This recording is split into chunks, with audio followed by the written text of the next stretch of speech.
અરે ખાવાનું શું આપવું, ઘરમાં એક અન્નનો દાણો નથી બાપ. જ્યારે આપણે આંગણે ભગવાન આવીને ઉભો રહે છે ને, ત્યારે આપણે એને આપવા માટે અન્નનો દાણો નહીં હોય તેવી શંકર પતિ પત્નીને હાથમાંથી દળ હસુડા પડે. શું કરવું ભગવાન કે ભૂખ લાગી, શું આપવું? ભગવાનને ખબર પડી કે વિદુર અને સુલભા દેવી પૂજાય છે.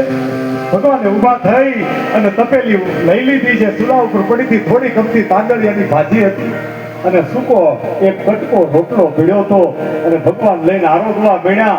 અને ત્યારે ભગવાને કીધું કે રડો નહીં વિદુર કાકા, રડો નહીં. આ તો મને સૂકો રોટલો ભાજી તો મને ખૂબ ભાવે. આજે હું તૃપ્ત થઈ ગયો.